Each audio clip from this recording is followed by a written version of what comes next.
Então, boa noite. Eu acho que eu conheço pelo menos grande parte aí, estou vendo Natan, Tabata, enfim, que eu estou conseguindo agora, com a projeção já não estava conseguindo, mas desejar uma boa noite a vocês, agradecer o convite, sempre é muito bom poder estar com o grupo, com o Levica, de maneira geral, e também com alunas e alunos, né, que estamos aí na Rural cotidianamente. Então é um prazer a gente poder conversar um pouco sobre as políticas, né? A Ana havia sugerido falar de um título, para mim, o próprio título que ela havia sugerido há tempos atrás, para mim já me deu um pouco norte, né? Já tinha dado norte, claro, quando a gente está falando de políticas mais específicas de proteção à infância, a gente está entrando numa grande seara com o desenvolvimento aí já histórico de muitos estudos, muitas discussões que eu acho que contribuem para a gente fazer essa discussão aqui hoje. Na verdade, fiquei pensando muito por onde a gente poderia começar, né, entendendo que acho que é um grupo também que se aproxima do Levica com estágios, pesquisas, né, mas também com interesses muitas vezes diferentes. Eu sei que o Levica, então, tem pessoas que estão desde fazendo doutorado, mas também com grupos de estagiários que estão aí na graduação, então, em momentos diferentes da formação, mas com discussões também, seja na graduação, seja no doutorado, bem relevantes. Então, fiquei pensando como a gente poderia abordar, né? Pensei em dois casos. Uma, talvez a gente começar com um caso mais específico, retirado de um material que era um curso sobre teorias e práticas, mas talvez a gente possa, ou em outro momento, e aí, né, como eu havia falado, a gente eu estendi bastante essa discussão.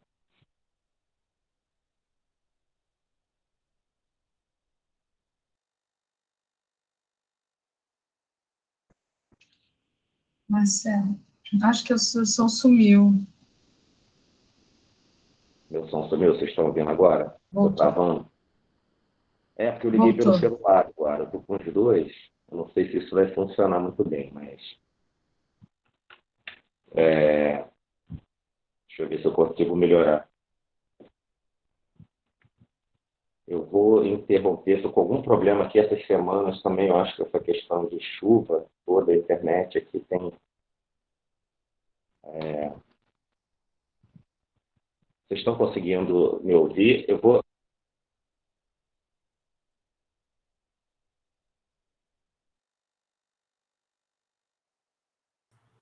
Não estamos ouvindo mais. Professor, o seu áudio está desligado. Antes de você botar as duas telas, Marcelo, o seu som estava melhor, mas está dando para te ouvir. Tá, não, eu acho que agora vocês estão me ouvindo? Melhorou. Tá, ok. Então, só para a gente voltar um pouco aí a discussão, desculpa esses problemas, mas como eu estava falando, eu tinha pensado tanto a gente começar por um caso, ou a gente seguir, né, mais uma trilha relacionada à própria história da infância, seguindo um pouco o caminho que foi construído no próprio texto da Ilana, né, o texto da Ilana, que eu acho que traz um bom apontamento para a gente sobre os aspectos históricos, e de maneira geral, tentar... Deixa eu ver se eu consigo agora aqui novamente voltar à apresentação.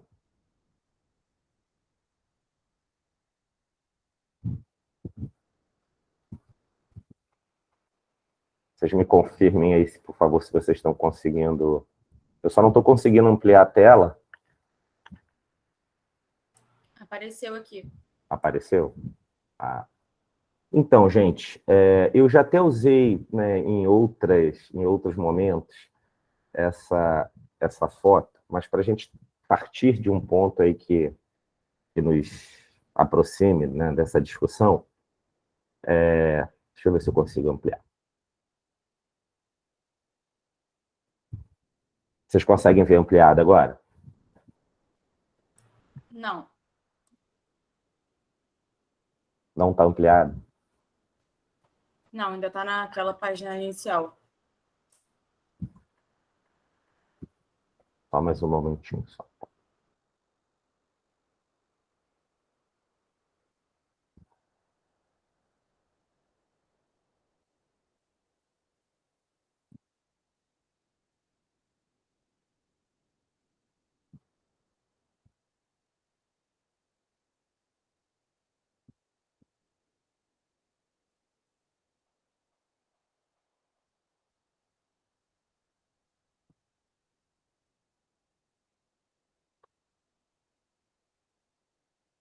Bem, eu vou passar pela tela aqui, porque eu estou com algum problema, e a gente...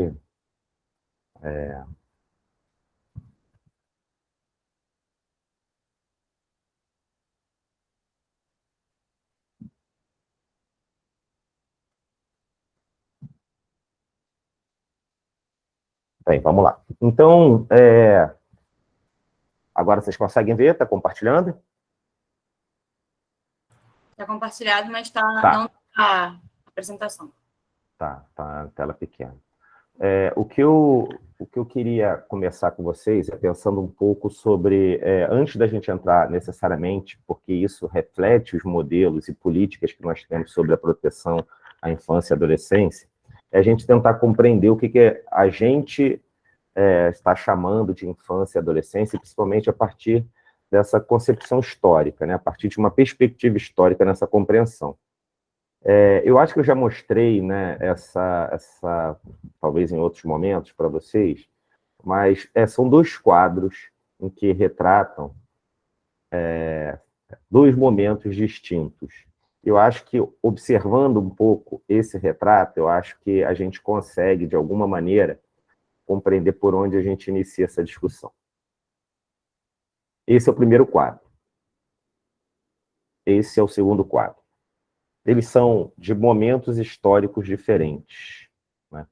O que a gente pode aí, e o que vocês conseguem visualizar ou trazer dessas discussões em relação a esses dois quadros distintos? Quem se arrisca?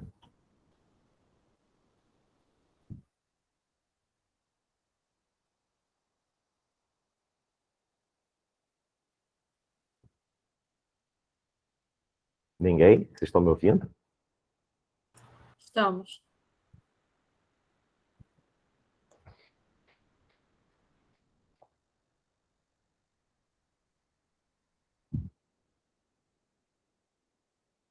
Tem um chute? Eu realmente não sei. Coloca a outra de novo. Olha, posso estar viajando um pouco. Mas, de repente, parece que naquela outra é um mini adulto. Essa aqui. Parece que, tipo, colocaram... Não. Tô falando besteira. Não tá não. Já dando uma dica, não tá não. Parece que a criança aí era, sei lá, de repente mais vista como um adulto já, uma coisa mais pronta, né? Porque parece que pegaram um adulto e diminuíram assim, botaram assim no colo, enquanto a outra parece que tem, sei lá, parece que tem uma barba, não sei, alguma coisa assim. Já tem um cabelão, uma coisa, e essa daí tá mais criança. Bem, eu acho que é nesse sentido que, dessa sua apreensão sobre essas duas telas, elas, como eu disse, elas são de momentos históricos diferentes. Essa é mais para o início da Idade Média, né? E a segunda, ela já é para o início da época moderna, poderíamos dizer, final da Idade Média, né? E pegando um pouco a sua fala, não sei quem falou, porque eu não consigo ver, visualizar aqui, né, pela apresentação, mas exatamente nesse sentido, e você consegue retratar aí na sua fala. A gente está vendo nos dois quadros, um deles em que a criança aparece retratada de uma maneira mais próxima a isso que a gente poderia chamar como um adulto em miniatura, não é verdade? Não é nesse sentido que você estava apontando? Exatamente. Sou eu, a Tabata. Ah, é a Tabata que está falando. Então, para além disso, a gente, por exemplo, pode ver que além da questão, né, da própria fisionomia, né, a gente pode ver que a própria roupa, né, e esse detalhe que você chama atenção, parece que tem uma barba, né? O que isso pode nos dizer, né, quando a gente tenta pensar nesses dois quadros, né, da Idade Média? Né? Será que isso é intencional? Ou será que isso, como um importante historiador que vai discutir, né, e que vai contribuir com as discussões relacionadas à história da infância, vai nos dizer, né? Será que isso é uma incompetência do artista do primeiro quadro, que não consegue retratar uma criança como, por exemplo, no segundo? Ou seja, será que houve uma evolução, em certo sentido, nas técnicas e nas habilidades dos artistas, ou não? O que será que pode estar por trás dessas discussões? Como você falou que as duas imagens têm uma diferença de tempo, né? Acredito que na primeira imagem a criança era de fato vista como um mini adulto, já tinham funções tidas como normais de trabalho, tinham suas vidas sexuais iniciadas mais de forma precocemente, porque não tinha muito essa visão de criança, como, por exemplo, na segunda foto já tem, que a gente já consegue perceber que teve uma mudança, que agora ela está realmente... não que a criança em si é a criança, mas tipo a representação, né? O que ela significa, o que ela mostra, aí mostra um ser mais frágil, um ser que necessita de cuidado, de proteção, de atenção, enquanto no outro é uma coisa mais que já está pronta, já é um adulto, já pode trabalhar, já, enfim. Uhum. É interessante perceber que na primeira imagem é uma imagem religiosa. E as imagens religiosas medievais, elas apontavam para um ideal. Então, é dessa forma que eles enxergavam todas as crianças naquele tempo. Porque essa criança, ela retrata a infância. E pensar essa criança como adulto é queimar justamente essa fase importante de desenvolvimento.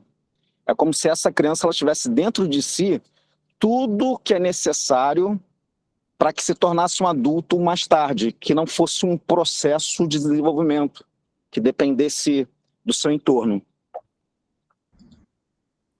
Também Entendi. Quem que falou agora? O Disson. foi o Oldson. Tem umas coisas interessantes, né, Marcelo? Que deixa eu ver aqui o quadro. Eu acho que ele travou. Não, estou ouvindo. Tá vindo? Estou ouvindo vocês. Estou ouvindo vocês. Perdão. Tô ouvindo. Não, é que eu perdi a imagem aqui, voltou. Acho que tem umas informações importantes, né, que eu acho que os quadros retratam, se eu não me engano, na Idade Média, né, mais ou menos aos 7 anos de idade, as crianças eram colocadas numa outra família para aprender um ofício, e essa informação é importante porque elas se desligavam, elas perdiam o vínculo total com as famílias de origem. Inclusive, nesse período da Idade Média, né, havia uma alta taxa de mortalidade infantil. E era interessante também porque se eles estavam no barco e acontecia alguma coisa, as crianças eram as primeiras a serem jogadas no mar, por exemplo. Né? Então, tem tudo isso, né? E a gente vai entender que a infância, nessa fase, terminava aos 7 anos de idade, elas eram parecidas com adultos, a não ser na capacidade de fazer sexo e ir para a guerra, né? Uhum. Não, perfeito. São essas discussões, então, que eu acho que ajudam, né, a gente a seguir, né, a compreender que, enfim, né, há uma, na verdade, entre próprios historiadores, diferentes concepções, né, sobre a infância. Alguns autores vão afirmar que já haviam né, antes da Idade Média, por exemplo, uma determinada concepção de infância existente ali.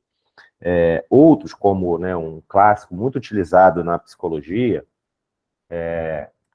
diversas outras áreas, mas na psicologia ele é muito, muito lido para quem se aproxima de discussões mais históricas sobre a infância, que é o Philippe Herrier. Ele vai dizer exatamente que houve um momento da história em que passou a se ter a descoberta, né? Ele vai usar o termo a descoberta da infância.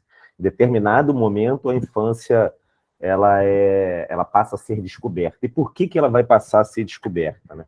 Então, de maneira bem introdutória, né? A gente não vai aqui avançar muito nessas discussões e trazer ponto a ponto, porque esse autor, o Philippe Herrier, ele é muito usado também, inclusive no Levica, né? Eu vejo quando eu participo das bancas, assim, várias de vocês se referem a ele, citam, né? Vai mostrando como, ao longo dos séculos, a gente vai tendo uma outra concepção de infância. Poderíamos relativamente datar que até a Idade Média, ou até o advento da Idade Moderna, as concepções de infância, se tiveram algumas mudanças, foram pontuais, né? E trazendo um pouco isso que a Ana traz também, importante a gente pensar que, se a gente for pensar, por exemplo, concepções de violência sobre a criança, né? Quando a gente estuda sobre isso, a gente vai pensar que, muitas vezes, se a gente fizer um olhar retroativo, a gente vai pensar, quando ela fala, né, que se jogava uma criança do barco quando o barco estava afundando, a gente pode pegar, seja em textos religiosos, sejam em outros escritos, de diferentes períodos históricos, né, da Idade Antiga, né, a gente pode pegar histórias de abandono, uma outra história que é muito importante, em certo sentido, para a psicologia, a própria história do Édipo, né, em que o próprio pai dele, o rei, né, a partir lá do oráculo, que diz que o filho dele iria o assassinar e se casar com a mãe, ele decide abandonar o filho, pede um pastor, se eu não me engano, para dar para os lobos, né, para deixá-lo na floresta. Ou seja, a gente teria uma outra concepção de infância, que, se hoje em dia a gente estivesse falando disso, a gente diria, e teria toda uma legislação contrária que responsabilizaria esse tipo de atitude, né? O que, então, a gente pode pensar é que há um determinado momento da história em que seguindo essa linha mais do Philippe Herrier, que há uma diferença sobre essa concepção de infância, um determinado momento em que ele vai chamar da descoberta da infância, ou que a gente pode falar do nascimento da infância. O mesmo a gente pode falar, né, já que a gente está falando de políticas para criança e adolescente, do termo conceito de adolescente. Esse, então, é muito mais novo ainda, né? Esse vai datar principalmente no início do século XX, quando alguns estudos vão fazer o recorte desse período da vida, seja ele também por um aspecto biológico, e no início por um aspecto mais biológico, e também por estudos psicológicos relacionados à adolescência. Mas eu vou passando aqui, acho que vocês estão vendo essa mudança, mas o Herrier vai dizer, né, que a criança era vista como um adulto em miniatura, como podemos perceber na obra de arte desse período, e a fala dele mais específica. É difícil acreditar que essa ausência ocorrida, né, era pela incompetência ou pela falta de habilidade, aí ele diz do artista, né? É mais provável que não houvesse um espaço para a infância neste mundo, né? E aí a gente vai vendo, ao longo da história, essa própria... o quanto, né, no momento desse advento da infância, desse nascimento, dessa descoberta da infância, o quanto, né, isso também se expressa na própria obra de arte, por exemplo. Então, eu queria iniciar só para a gente pensar que essa concepção de infância que a gente tem hoje, quando a gente pensa numa política de proteção à infância, ela nunca se deu, né, de maneira única ao longo da história, ou seja, ela sofre transformações, e o Philippe Herrier, eu acho que, e outras autoras, outros autores, a própria Irene Rizzini também trabalha um pouco essas questões, demonstrando o quanto isso foi mudando ao longo dos séculos, e o quanto políticas e práticas foram sendo estabelecidas em relação a isso. De maneira geral, por exemplo, o Herrier vai trazer como na modernidade você vai passar em algum momento, por uma concepção de que essa criança ela precisa de cuidados, em algum momento ela vai vista com uma preocupação religiosa, que ela tem uma alma e por isso precisa se salvar a alma da criança. Em determinado momento, se é estabelecido que o local, como a gente defende até hoje, né, que o local principal de convívio dessa criança é com a família, até então, como a própria professora Ana falou, não passa, né, por isso. Muitas vezes essas relações eram tidas de outras maneiras, não era algo em que a gente concebia que o local primordial... E se a gente for pensar em outras culturas, até hoje, né, essas relações são diferenciadas. Né? A gente tem comunidades indígenas, por exemplo, até hoje, que é assim que uma criança nasce, ela fica sob responsabilidade do tio materno, e não da mãe ou do pai, ou da mãe do pai, né? No caso específico. Ou seja, são concepções de infância que estão a largo, né? Mas que em determinado momento, uma determinada concepção de infância, ela se tornou hegemônica. Né? E a partir daí, por determinados interesses, que infelizmente a gente não tem tempo para a gente aprofundar isso, eu só vou pontuar algumas questões, que isso traz um olhar e que vão se desenvolver discursos e práticas sobre essa infância. Em relação, por exemplo, à ideia de proteção à infância, a gente percebe na Idade Média, na Antiguidade, no Império Romano, pegando mais essa nossa corrente eurocêntrica do pensamento, desses estudos sobre a infância, a gente vai ver que uma das primeiras atividades em que a gente vai ver com uma certa preocupação com a infância foi a criação da Roda dos Expostos. Né? E a Roda dos Expostos que até recentemente houve discussões, por exemplo, eu lembro que na Itália houve uma discussão recente, né, do ponto de vista histórico, uns 10 anos atrás, em que se pensava voltar com a Roda dos Expostos. E o que é essa Roda dos Expostos? Né? Vocês já devem ter ouvido falar. Eu tenho uma foto aqui, a Roda dos Expostos, ela geralmente, né, e dizem, né, que a ideia da Roda dos Expostos surgiu a partir do Papa Inocêncio III, e ele vai determinar, né, porque ao caminhar por se eu não me engano, um lago em Roma, ele observa os pescadores chegando com um grande número de crianças nas redes, né, quando eles foram pescar, ao invés de virem peixes, o que havia ali era um grande número de crianças que poderiam ter sido jogadas nos rios. Né? E ele, sensibilizado com essa situação, ele pede para, né, determina a criação da Roda dos Expostos, né? Que evitava, né, por muita situação, principalmente no Brasil, o reconhecimento dos pais. Né? Essa roda que começa na Itália, mais especificamente, mais em Roma, especificamente, depois ela se alastra para diversos países, né, disseminada por diversos países da Europa, e aí, inclusive, mais tarde, como a gente vai ver, nas próprias colônias ibéricas.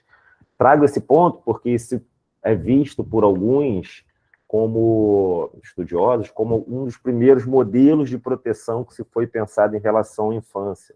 Né? E como a gente já falou rapidamente, eram diversos motivos que poderiam levar a uma criança a ser abandonada, ou, né, como o termo que se utilizava muito, a questão do infanticídio, né, um alto número de infanticídio existente. A Roda dos Expostos, então, ela significava, né, ao invés de você jogar no rio, abandonar sua criança em qualquer lugar, era você colocava ela, mais especificamente nessa roda, que ficava para o lado de fora, né? Atualmente diríamos numa rua, você tocava um sino, uma pessoa dentro, que estava dentro da instituição, geralmente no início no Brasil, né, as Santas Casas de Misericórdia, girava essa roda, abria e recolhia, pegava essa criança que estava na roda. Né? Ou seja, um dos primeiros modelos, se a gente pode pensar, com vistas a uma determinada proteção à infância, né? E que vai ser implementada também no Brasil. Bem, a gente vai ver que, de maneira geral, o advento da modernidade, né, como a professora Ana falou, né, altas taxas de de mortalidade ali, nos primeiros anos, quando adquiria uma certa independência, essa criança já era levada à vida adulta, geralmente, né, isso até recentemente, né, no Brasil, e ainda é hoje, né, não é algo que a gente não vê, mas quando atinge uma determinada idade, já tem obrigações, muitas vezes com o próprio sustento da família, com as atividades laborais que a família desenvolve, seja no campo, seja na cidade. Né? Bem, só de maneira geral, só mostrando essas mudanças, né, assim, que foi, depois da reforma, foi disseminada uma ideia de salvação da alma da criança, então já se coloca a criança num outro local, um outro olhar sobre a criança, um ser que tinha alma e que, por isso, tinha sua salvação, deveria ser assegurada, né, no primeiro momento, como diz a Irene Rizzini, como uma alma, uma natureza a amar, por isso ela precisava ser educada. A gente vai ver todo o desenvolvimento de discussões, né, a partir da modernidade sobre isso, e aí o desenvolvimento das relações sobre educação, né, da importância desse adestramento, dessa disciplina sobre as crianças, e outros autores também que vão se referenciar a isso, né? Mas, de maneira geral, o que a gente pode compreender, o Felipe Arrier ajuda a gente a pensar isso, e outros autores, na própria Rizzini, quando ela vai olhar a questão do Brasil, ela vai dizer que essa ideia, essa descoberta da infância está muito ligado a uma ideia de futuro de projeto nacional. No momento em que se tem, né, a construção do Estado Nacional, é o momento em que se pensa nos seus cidadãos, né, que tipo de cidadão a gente quer para esse país, qual o tipo de cidadão que é o que a gente projeta para o futuro da nossa nação, e daí a ideia da criança passa a ser um alvo privilegiado nesse sentido. Inclusive, né, a gente pode pensar que tipo de cidadão a gente quer para o futuro da nossa nação, que tipo de cidadão a gente pretende para o futuro, e aquele que a gente não quer, né? Aqueles que a gente vai ter um investimento educativo, social, ou poderíamos resumir em toda a cidadania, né, referente aos direitos e deveres, e aqueles que, de fato, têm que ser excluídos, exterminados, de uma maneira como outra. Isso é muito forte, por exemplo, na nossa história do Brasil, desde as políticas de embranquecimento, né, os discursos e as teorias e políticas de embranquecimento que foram colocadas, o que atravessa aí uma questão racial muito forte no nosso país, né? Ele vai dizer também, o Felipe Arrier, que a partir do século XVIII cria-se um sentimento de infância e uma crença de um ser ingênuo, amável, que precisa de proteção e separado do mundo adulto, com os cuidados necessários para essa fase. Claro, isso vai passar por todo um rearranjo, não só da criança, mas da própria família, né? Do tipo de coisas que acontece desde a estrutura da arquitetura das casas, mas também com a própria hábitos e costumes que deveriam ser desenvolvidos dentro de um espaço privado, por exemplo. Mas, de maneira geral, trago essa parte introdutória, apesar de já ser em 7h50 já, mais para a gente pensar sobre essas diferentes concepções de infância, que esse olhar sobre a infância, e que, em certo sentido, a gente, hoje em dia, e a gente vai ver, né, que ela vai passar por outras transformações, ela foi construída historicamente, ela nem sempre existiu, e outras concepções também aí, hoje em dia, a gente vendo várias discussões, principalmente das discussões decoloniais, com outras infâncias e outras formas de infâncias possíveis existentes, e não só essa que talvez eu me limite a apresentar aqui nesse primeiro momento. Acho que isso fica aí um desafio para a gente, próximo, e eu me comprometo a estudar isso com vocês, para a gente, quem sabe, apresentar numa outra aula, num outro encontro nosso, né? Porque isso aqui não é bem uma aula, mas um outro encontro, a gente pensa essas outras infâncias, que outras infâncias são essas possíveis e que a gente tem, né? Vocês estão me ouvindo? Sim. Ah, maravilha. Então, assim, quando a gente fala de políticas e modelos de proteção à infância, mais especificamente no Brasil, a gente pode falar, e mais uma vez, eu só queria reforçar isso, por que voltar tanto à história? Porque, né, e agora que está gravando, né, para a gente poder compreender que muitos desses modelos, eles não foram necessariamente extintos, eles ainda estão presentes. Claro, a gente pode perceber que há um determinado paradigma que se torna hegemônico num determinado momento, mas isso não necessariamente significa que vocês podem ver aí, que o primeiro, poder paterno e a soberania familiar, que ele foi extinto, ele foi abolido de uma maneira, a gente sabe que ele ainda hoje orienta muitas visões de mundo, né? Mas, de maneira geral, a gente poderia pensar em 3 modelos de proteção à infância, né? O primeiro, que seria do poder paterno e de soberania familiar, né, de 1500, mais ou menos, né, com a chegada dos colonizadores ao Brasil, as nossas terras, até 1850, aí de 1850 mais, né, pegando essa segunda metade do século XIX, o estado de bem-estar social e filantropia, que já vai pegar um período já maior, é o momento em que o Estado se torna o principal responsável ou cobrado a assumir uma responsabilidade em relação à infância e adolescência.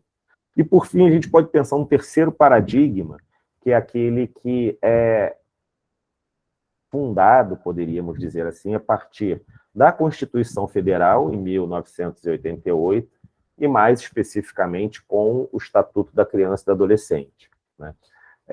Falar sobre, hoje em dia, compreender as políticas públicas relacionadas à infância é compreender, em certo sentido, essas disputas, essas concepções que existem entre esses três modelos, né? Não é difícil a gente ver grupos de interesses, né, nas disputas políticas que buscam, muitas vezes, defender um e o outro, ainda que a gente tenha um paradigma que é o principal, hoje em dia, que seria esse último, que seria os direitos da criança associadas às ações emancipatórias e cidadãs. E aí eu vou falar um pouquinho sobre eles, já deixando aí, já me convidando para mais um encontro para a gente poder avançar nessas discussões, tá bom? Porque acho que, até pelo próprio tema, a gente vai, talvez, não conseguir completar tudo aquilo que eu tinha pensado para a gente discutir. De toda forma, né, nessa breve apresentação que eu vou falar sobre esses modelos, eu peço que vocês pensem o que de cada um deles, né, se a gente pode dizer que a gente está no paradigma, no terceiro, né, direitos da criança associada emancipatória, à ação emancipatória cidadã, que outros traços, que outros elementos dos anteriores a gente pode compreender em relação hoje em dia. De maneira geral, então, o primeiro a gente pode aí trazer como grande influência, ou como principal influência, a chegada dos europeus, né, no nosso continente, de maneira geral, mais especificamente o caso dos portugueses no Brasil. E aí eu trago uma frase, né, para a gente pensar, e aí o que a gente já discute muito, mas é sempre bom reforçar, né, do poeta, né, escritor Eduardo Galeano, que ele vai dizer que essa chegada dos europeus foi marcada pelo signo da cruz e dos cabos da espada, né? Ou seja, se remetendo a um processo de invasão desse território a partir tanto, né, de uma determinada concepção religiosa que se coloca, como também através da força, por toda a questão da exploração que daí se segue, principalmente nesse caso inicial com a questão indígena, né, com os povos autóctonos, né. E se a gente for pensar nesse início, né, a gente pode dizer que talvez aqueles que tiveram inicialmente um primeiro direcionamento ou um primeiro trabalho voltado, e aí digo trabalho entre aspas, mas uma primeira ação voltada à infância foram os jesuítas, de maneira mais consistente, né? Mas também a gente vai ver as chamadas, né, no Brasil Colônia, câmaras municipais, né, e depois as casas de misericórdias que tinham, em certo sentido, esse compromisso para receber essas crianças, principalmente aquelas chamadas órfãos ou abandonadas, né? Mas não para um cuidado específico, um processo maior de institucionalização, mas com uma ideia de encaminhá-las para a casa de outras pessoas, de outras famílias que pudessem receber. Vejam, relacionando lá aquele slide anterior, a gente vai ver que aqui a gente está falando do poder paterno e da soberania familiar, e a gente vai ter como principal ação a ideia caritativa, ou seja, a ação de caridade é o nosso primeiro modelo de proteção à infância no Brasil, né? Ele passava, mais especificamente, por ações de religiosos ou de famílias religiosas que tinham uma dita preocupação, e algumas tinham preocupação, algumas uma dita preocupação, porque a gente sabe que isso tem relatos que muitas famílias no Brasil Colônia tinham, né, acolhiam, recebiam alguma criança, mas muitas vezes para realizar trabalhos domésticos, né? Mas a gente tem, então, no Brasil colônia, uma forte influência de ações onde o poder paterno ele é central, né, na definição da vida familiar. A gente sabe que isso se mantém em certo sentido, com todas as lutas para romper em relação, mas a gente sabe que isso ainda é muito presente na nossa cultura, na nossa sociedade, ao mesmo tempo que a gente vê um forte ideal caritativo nas ações que eram promovidas. Ou seja, aqui a gente não pode nem falar de Estado brasileiro, já que o Brasil era uma colônia de Portugal. E, para isso, inclusive, seguiam ações ligadas à proposta da metrópole, né? Ou seja, a gente vê aí no trabalho dos jesuítas, né, a busca do trabalho de evangelização, da aculturação dos povos indígenas, né, buscando aí, de acordo com os próprios textos da época, né, destruir uma dita animalidade dos corpos e da alma, né, como a nudez, o canibalismo, incesto, poligamia, né? Ou seja, uma das ações desse processo, nessa busca de um apagamento, hoje em dia talvez a melhor, né, e de uma culturação indígena, como era dita no processo histórico, buscava-se exatamente atingir a criança, porque pela criança você conseguiria atingir o adulto. Os jesuítas eles desenvolvem um pouco essa estratégia, que é algo que vai voltar para a história do Brasil, por exemplo, 300 anos depois, mais ou menos, em 1850, no segundo modelo, quando o movimento higienista vai usar da mesma prática, né? A melhor forma de você atingir a família, mudando valores, inserindo outros valores, outras práticas, é você começar tendo como alvo a criança. E aí havia toda, né, uma teoria tentando especificar isso, dizendo que como as crianças ainda não têm seus valores constituídos, seria mais fácil você convencer a criança, educar a criança a seu modo, e ela teria essa influência com o restante das famílias, né, ou das comunidades, como no caso dos indígenas, né. Enfim, e aí há uma, né, vasta história, né, de castigos aplicados, o método, né, hoje, né, vistos como castigo para esse processo de disciplinar essa alma indígena, né, mas também foram criados o que eles chamaram de casas de ler e escrever nos aldeamentos. Isso principalmente para crianças indígenas e as ditas mestiças. Para as crianças, obviamente, das classes altas da sociedade, das classes governantes, dominantes da sociedade, elas iam para os poucos colégios religiosos que aqui existiam.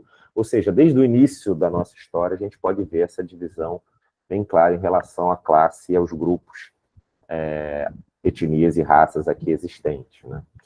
Já em relação à criança indígena, a criança filha de escravizados no Brasil, pessoas que foram escravizadas no Brasil, né, trazidas para o Brasil, a gente vê que elas eram tidas como uma propriedade do senhor do engenho, né? Elas eram uma mercadoria. E a gente sabe, né, tanto que já foi colocado, que havia aí um processo forte de separação familiar, desde o momento da chegada, né, dos navios negreiros aqui, onde muitas vezes você separava as famílias, buscava, olha, não, eu quero a mãe, não quero a criança, ou eu quero a criança, e mais, enfim, fazendo toda uma divisão em relação a isso, né, aniquilando ali muitas das relações familiares existentes naquele período. Ou seja, a gente pode ver, então, né, no Brasil colônia, essa forte influência da ação jesuíta, que vai passar tanto pela questão indígena, como também as relações que o próprio colônia estabelecia, e aí marcadamente por esse poder paterno, por essa soberania masculina, que marcava mais especificamente a vida das crianças, filhas de escravizados, muitas vezes separadas das suas famílias. O que a gente viu de maneira geral, e tem uma tese, não sei, uma dissertação que é muito interessante, que vai mostrando o quanto essas crianças, né, muitas crianças nesse período do Brasil colônia, a gente vai vendo que esse número das chamadas crianças expostas, e quando a gente chama de crianças expostas, a gente está falando principalmente daquelas que são abandonadas ou órfãos, de maneira geral, esse número vai aumentando, né? Para isso, se gera uma preocupação do vice-rei do Brasil, que vai criar aquela roda de esportes que eu falei lá inicialmente, né, que começa lá em Roma, e trazida essa ideia para o Brasil. A primeira vai ser em Salvador, né, na Santa Casa de Misericórdia, em 1726, e depois a gente vai ter a criação de uma no Rio de Janeiro e outra em Recife, né? Dada a preocupação com um grande número de crianças que estavam expostas ou abandonadas e órfãos nas cidades brasileiras, né? Nesse caso aí, da colônia ainda. O que se viu, né, os dados que apontam hoje em dia, é que havia um grande índice de mortalidade dessas crianças que iam para as santas casas, que entravam pela roda dos expostos, né? Muitas famílias, né? E aí os motivos que são relatados, seja de dificuldades financeiras, mas também, em alguns casos, para libertar os filhos escravizados aqui no Brasil, porque a ideia era que no momento que uma criança estivesse dentro da instituição, da Santa Casa de Misericórdia, ela não era mais considerada uma propriedade de um senhor de engenho, e agora estava sobre o cuidado da Santa Casa de Misericórdia. Então, por isso, ela não seria mais escrava. Na verdade, isso não significa, talvez, que o futuro dela fosse melhor. Primeiro, porque a taxa de mortalidade nesses espaços era altíssima, como eu falei acima. Em segundo, porque muitas vezes essas crianças eram levadas mais à frente, né, como se tivessem maiores, para outras casas, né, das famílias que lá trabalhavam muitas vezes como escravos, principalmente aquelas de cor preta, né? E havia um limite, né, nessa Casa dos Expostos, nessas Santas Casas de Misericórdia, que era até os 7 anos, era a idade possível de você colocá-la e lá ficar, né, porque depois eram encaminhadas, como eu disse. Vejam, apesar da gente, né, falar assim, um alto índice de mortalidade, muitas de lá iriam para outras casas de particulares trabalharem, né, quase que de maneira análoga à escravidão ou como escravizadas. Esse é um primeiro modelo de infância, porque até então o que se via era o abandono pelas ruas e cidades do Brasil colônia, né? Então, é um primeiro modelo. A gente pode questionar, obviamente se questiona, e foi pelo questionamento dele que a gente teve mudanças da Casa dos Expostos, mas ele representa um primeiro modelo, uma primeira tentativa de proteção da infância. Beleza? E aí, as leis, né, que a gente poderia dizer que regia sobre qualquer corpo de infância nesse período, na verdade, eram as mesmas que eram referidas a adulto. Então, se uma criança, hoje, aquilo que a gente entende como adolescente, cometesse, por exemplo, um crime, essa criança e esse adolescente era punida de forma igual, né? Se fosse na legislação determinada que deveria ser executada, seria executada. Não havia nenhuma legislação específica e que entendesse essa criança e adolescente, como a gente diz hoje, numa fase de desenvolvimento peculiar, né? Que traz diferenciações nessa forma. Já no Brasil Império, a gente vai ter mudanças nessa legislação. Muitas críticas, né, foram relacionadas a esse modelo da Casa dos Expostos, de acolhimento das crianças. E aí a gente vai ver que, né, com essa preocupação, que a gente pode resumir esse momento, é que com a chegada da família real e com o aumento, né, da preocupação com as crianças expostas e órfãos, além da caridade, né, isso mais para o meio do século XIX, a gente vai ver outras ações que vão ser desenvolvidas e que vão ser chamadas de ações filantrópicas, né? Voltando rapidamente aqui, só para mostrar o modelo, né, a gente vai falar que é do estado de bem-estar social e a filantropia. E no primeiro a gente pode falar do poder paterno e a soberania familiar, ligados à caridade. Aqui há uma certa divisão das responsabilidades entre uma busca de ações ainda caritativas, né, e outras filantrópicas. Qual é a diferenciação entre caridade e filantropia? Né? Uma você está baseada mais no discurso religioso, moral. Né? O outro você está mais ligado com ditos preceitos científicos. A filantropia tem essa marca de ter uma preocupação científica dessa dita proteção à criança e adolescente nesse período. E aí, né, como eu falei, só em 1830 que a gente vai ter uma lei específica, e é importante sinalizar isso, e o próprio texto da Ilana vai trazer isso também, que ainda que a gente se assuste, essa ideia do Código Penal, a gente vai ver que ao longo da história do Brasil ela vai variar. Antes, criança e adolescente era tratada como adulta diante ao Código Penal. Em 1830, se estabelece 14 anos.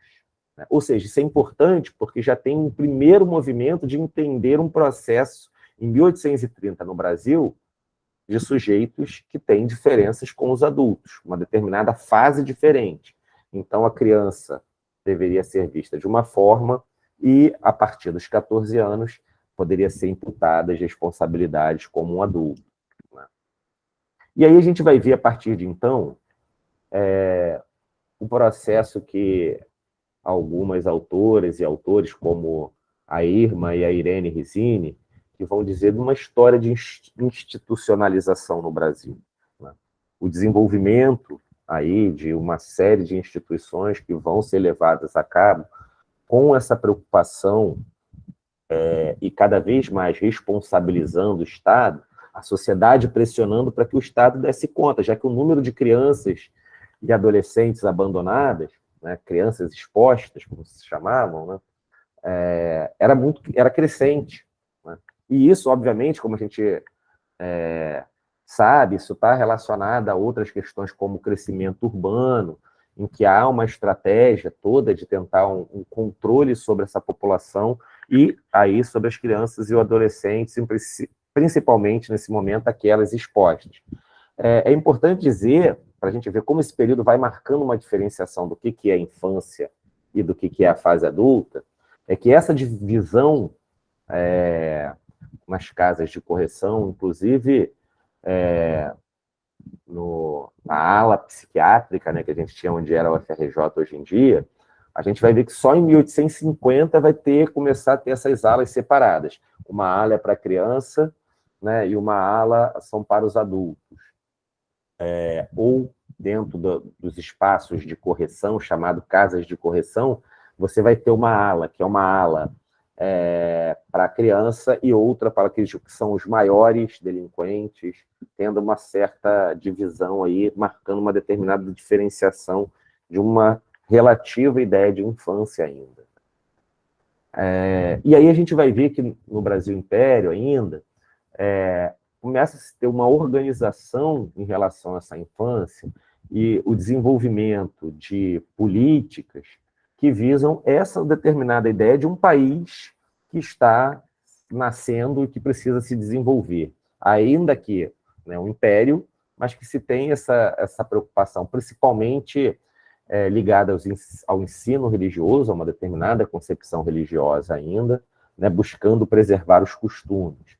E aí, eu não vou nem ler isso aqui, mas só para a gente ter uma ideia do decreto 1331 de 1854, que ele vai falar mais especificamente sobre a questão da educação, ou seja, aquilo que a gente pode chamar de uma política de educação. Os primeiros decretos a serem assinados relacionados a isso. Né?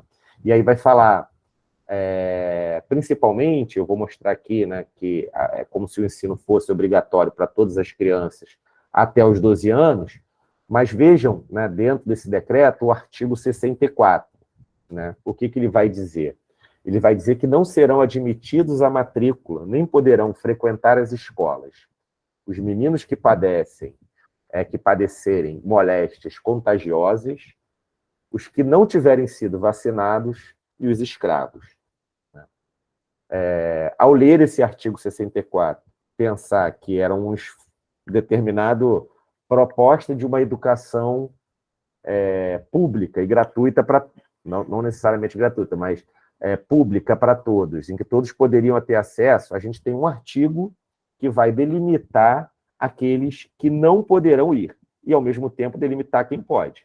Ou seja, se a gente pensar em 1854, e quem não eram os escravos, né, os que não foram vacinados, imagina, em 1854, nós não tínhamos campanhas de vacinação como a gente tem hoje. Né? Quem é que poderia ir para a escola?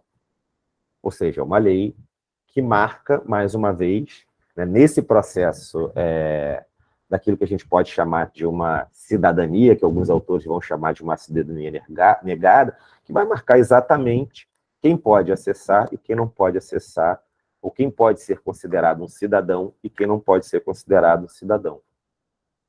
Gente, vocês estão me ouvindo? Estou falando rápido, vocês estão entendendo? Já dormiram?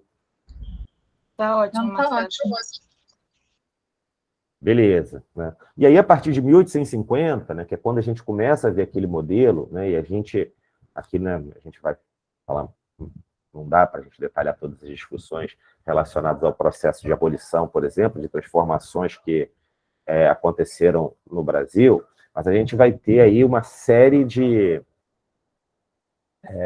questões relacionadas principalmente se pensar a infância e ligadas à questão, por exemplo, da escravidão no Brasil. Né? E, inclusive, questões criminais relacionadas a isso. Um desses casos é o caso da escrava Ambrosina. Né? Eu confesso que eu preciso retomar o caso para lembrar os detalhes desse caso, mas que era uma escravizada, uma mulher escravizada, que teve um problema na justiça, se eu não me engano, ela é acusada de assassinar não sei se a pessoa, o senhor do engenho, a pessoa, ou um capataz, e apesar de todas as provas indicarem que ela não era a responsável, a justiça acaba condenando ela por essa questão. De maneira geral, essa questão chama muita, na época, mobiliza muita questão em relação ao julgamento ou ao lugar em que esse país que se dizia nascente, que buscava um futuro, uma formação dos cidadãos, reserva a determinados grupos da sua própria população, que nesse caso nem eram vistos, porque eram vistos ainda como propriedades, né, do senhor do engenho. A gente vai ter, obviamente, aí não vou ler, mas a lei do ventre livre, em que, de fato, ela aparentemente é um avanço, né, em que vai dizer que os filhos da mulher escrava que nascerem no Império desde a data desta lei serão considerados de condição livre. Né, como a gente sabe, a gente já viu lá nos livros de história lá. Mas vejam, olha o primeiro inciso dessa lei. Os ditos filhos menores ficarão em poder e sob autoridade dos senhores de suas mães. Ou seja, é lei do ventre livre, eles são considerados, têm uma condição de livre, mas eles vão estar sob a autoridade dos senhores das mães. E eles vão ter obrigação de criá-los, o que parece ser um avanço, né? E tratá-los até a idade de 8 anos completos. Chegando o filho da escrava a esta idade, o senhor da mãe terá a opção ou de receber do Estado uma indenização, ou seja, o Estado pagará ao senhor, né, essa quantia, acho que é 600 mil reais, me desculpe, ou de utilizar os serviços do menor até a idade de 21 anos completos. O que, em certo sentido, né, é um avanço, porque traz uma discussão relacionada à sua condição de livre, ao mesmo tempo, a própria legislação, a própria lei busca um mecanismo de assegurar a esse senhor, muitas vezes, a perpetuação dessa criança agora em condição de liberta. Né? Ou seja, é um pouco dessa história, né, em que a nossa legislação e a nossa proteção à infância, ela sempre foi se constituindo, sempre buscando excluir ou negar os direitos, né? Nessa época nem poderíamos tanto ter essa concepção de direito, mas a gente pode olhar e falar sobre isso, uma determinada concepção de direito que não era para todos, era para um determinado grupo, para manter um determinado privilégio, ao mesmo tempo em que mantinha, e inclusive ressarcia os senhores de terras, no caso de uma lei do ventre livre. Há histórias, inclusive, de que muitos senhores buscavam, inclusive, que essas mães tivessem filho para futuramente buscar a indenização do Estado. A gente vê o tamanho de como essas políticas são desenvolvidas no Brasil.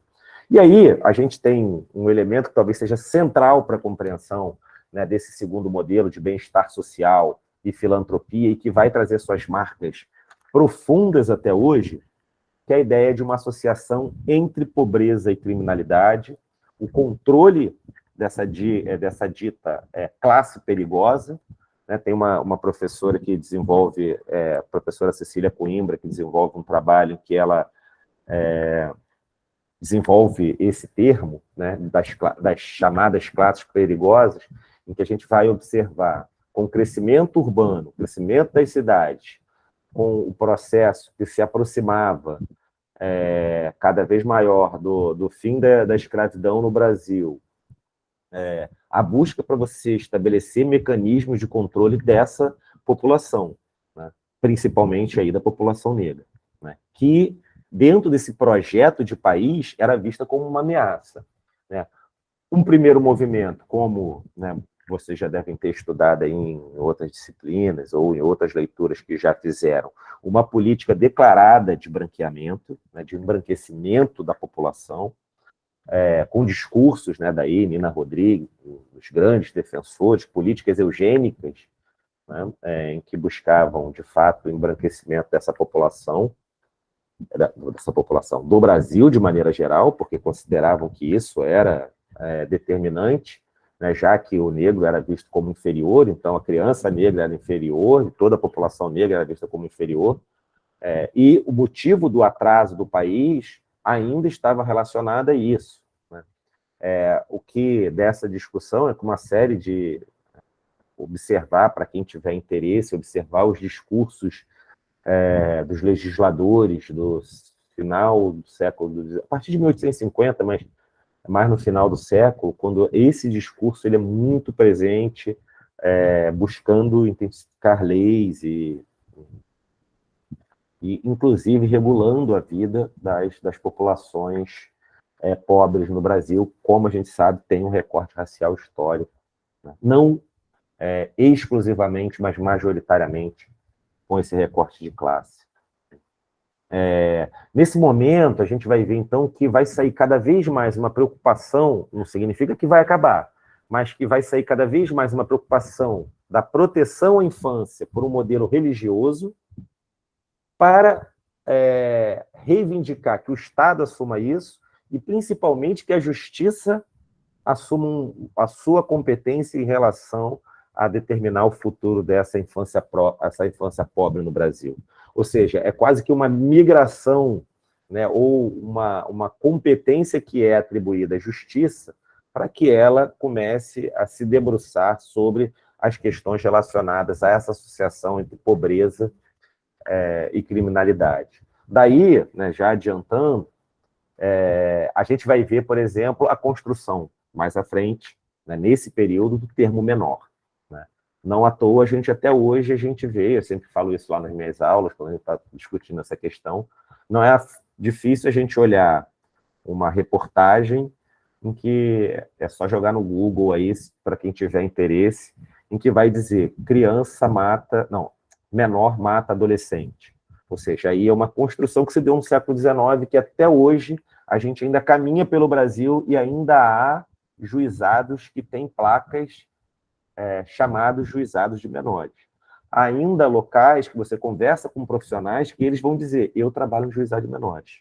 Né? Isso não é algo raro, talvez não seja tão comum, porque, felizmente, né, com a luta de diversos movimentos e a tentativa de mudança dessa realidade, a gente vai ver que isso cada vez tem se reduzido, mas ainda é muito presente a gente ouvir um deputado, um governante, qualquer que seja, falando quando se referir à infância preta e pobre, principalmente no país, relacionados e chamar usar o termo menor, que é um termo caracterizado, construído, edificado a partir de uma longa margem discriminatória e preconceituosa desse país, né? De forte base racista. Então, resumindo, a gente vai ver essa saída, né, cada vez mais para uma esfera jurídica. E, como eu falei, também é um período em que se intensifica a questão da institucionalização da criança no Brasil. Né? E aí eu queria trazer, né, para vocês algumas das questões que a gente vê em relação a isso, à infância. A que destino se tinha essa associação, né, que foi feita entre pobreza e criminalidade e a função que as instituições, muitas vezes, os chamados orfanatos, na época, e casas de correção, se prestavam. Se eu não me engano, todos eles no Rio de Janeiro. Asilo Agrícola Santa Isabel. A quem se destinava? Destinava a meninos vagabundos ou destituídos de amparo da família. Orfanato Santa Maria. Formação de meninas empregadas domésticas e semelhantes, para meninas de cor. Recolhimento das órfãs.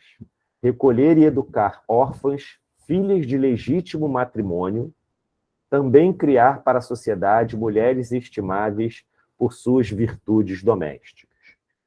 Aqui há, né, essa preocupação nesse momento, além dessa questão em que eu já mencionei, relacionada ao crescimento das cidades, à proximidade da abolição, né, da Lei Áurea, também uma preocupação, um recorte aí também que a gente pode ver de gênero muito forte, né, das mulheres que têm que ser pensadas como aquelas que têm que ter virtudes domésticas, muito condizente com uma ideia de nação que se planejava, né, que era de um determinado, que a gente chama de ideal burguês de nação e um ideal burguês de família. Né? Para a gente atingir um ideal burguês baseado nas ideias do iluminismo, de todas as experiências burguesas europeias, a gente precisava também pensar num determinado tipo de família que seria, né, um discurso muito forte, e talvez não é mera semelhança a gente ouvir até hoje, é a base da sociedade, a família é a base da sociedade, esse discurso surge aí e até hoje ele é propagado. Não à toa, a gente vai ver que um outro discurso, um outro termo que é cunhado no século XIX e que surge, que até hoje é muito comum, é a ideia das famílias desestruturadas.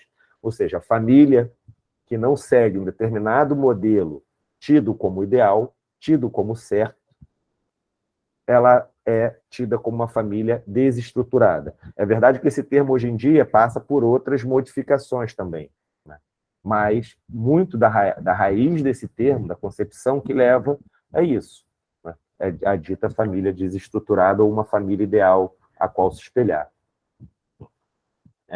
Enfim, aqui a gente vai ter toda uma discussão que vai passar por jurísticas, uma aproximação, como a professora Irene Resini vai falar, entre a área jurídica e a área assistencial. A área assistencial aqui pensada como uma área filantrópica e assistencial, o Estado nessa relação específica, criando instituições, pensando a institucionalização, principalmente da infância pobre, dos ditos menores, que precisavam, né, ser controlados porque eram vistas como uma ameaça da ordem pública. Né? E aí, trazendo uma expressão da Irene, ela vai falar, o problema da criança começa a adquirir uma dimensão política, consubstanciada no que muitos denominavam de ideal republicano na época. Não se tratava mais de ressaltar a importância, mas sim a urgência de se intervir. Ou seja, não se discute mais que se tem que trabalhar com essa criança, mas tem que se intervir o quanto antes, educando ou corrigindo os menores, para que se transformassem em cidadãos úteis e produtivos, isso aí é bem, né, é quase que uma frase Foucaultiana, para os pais, assegurando a organização moral da sociedade. Né? Aí a gente vai ter, né, não vou entrar nisso aqui, mas decretos que vão demarcar o que deveria ser feito, por exemplo, aí já com uma determinada ideia da criança, as crianças que perturbam a ordem, a tranquilidade e a segurança pública, são elas que são alvo, né, dessas políticas que estão sendo estabelecidas. A gente vai ter a ideia do movimento nesse período, que é o movimento higienista, e que vem com toda uma discussão voltada à ideia de uma saúde pública, uma saúde coletiva, mas que, no seu fundo, né, tem uma discussão moral. São higienistas, né, que vão trabalhar a criança, porque vão cunhar a frase: a criança é o futuro da nação, então a gente precisa preservar essa criança, retirá-la, principalmente aquelas crianças ligadas aos vícios, à imoralidade, aos jogos, à capoeira, e outras questões, a vagabundagem, termos que eram, né, esses que eu estou usando são termos que eram usados na época, como algo visto como uma determinada potencial ao risco. E aí a professora Cecília Coimbra vai trazer uma distinção, né, bem interessante, mostrando como esses menores eram vistos dentro dessas perspectivas, nessa tentativa de controlar os seus corpos, dessa associação entre pobreza e criminalidade, né, com essa ideia de que eles eram essa ameaça à segurança pública, assim como suas famílias. Mas a gente precisa, se eles não são ainda um risco, eles são potenciais, na verdade a ideia não era nem risco na época, se eles não são um perigo para a sociedade, eles têm que ser vistos como potenciais perigosos à sociedade. Daí a ideia de uma determinada classe perigosa. Bem, vou passar aqui direto, mas mais para a gente pensar o que, em certo sentido, marca esse período, a gente fazendo assim um resumo bem grande. A gente está falando no momento em que o Estado passa a ser pressionado a assumir essa responsabilidade, começa a desenvolver, principalmente com o apoio de uma relação jurídica assistencial, a relação de controle sobre esses corpos, né, do ditos perigosos, legislações específicas que buscam controlar e criminalizar esses corpos, uma longa história de institucionalização que vai sendo desenvolvida, diversos asilos, internatos, orfanatos, casas de correção, tinha uma casa de correção agrícola, ou seja, um grande aparato estatal que vai se edificando, principalmente com esse objetivo de lidar com as crianças ditas abandonadas, órfãos, perigosas, resumindo ou sendo agrupadas agora num termo menor. O menor é aquele, mais uma vez, que se já não é um risco para a sociedade, ele é potencial risco, ele tem a virtualidade de se tornar um risco e, por isso, ele precisa ser controlado desde cedo. Aí, mais uma vez, um determinado recorte. Escolas para uma determinada classe e para outras escolas ou orfanatos, casas de correção, orfanatos, com outra proposta como aquelas que a gente viu. Todo esse período, com a força do movimento higienista, vai desaguar, né, na constituição do primeiro Tribunal de Menores, chamado Tribunal de Menores, que foi constituído em 1923, e em 1927 a gente vai ter a primeira legislação na América Latina que é ligada a pensar, a regular, a controlar a situação dessa dita classe perigosa, que é o Código Melo-Maia, ou o chamado Código de Menores. Gente, ó, são 8h30, se vocês estiverem cansados, a gente ouve um pouco, depois a gente volta em outro momento, que a gente nem entrou ainda, nem se aproximou ainda, quer dizer, a gente já está se aproximando muito.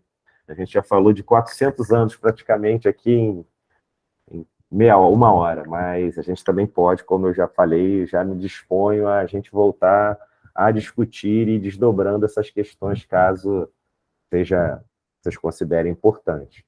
Então, o Código Melo Matos de 27, ele vai perdurar, né? Tem toda uma discussão, alguns vão falar que em 79 houve um novo código, outros autores e autoras vão dizer que em 79 não foi o novo código, porque ele manteve quase que praticamente as mesmas bases preconceituosas ou discriminatórias que ele vai trazer.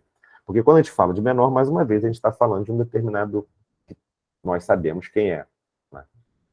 Historicamente. Né? Só ainda sobre esse período, eu acho que chama atenção, um processo também que vem tanto no Código de Menores, mas que se torna prático, que em 1935 foi criado o Laboratório de Biologia Infantil. O que ele fazia? Aí, quais eram as suas atribuições?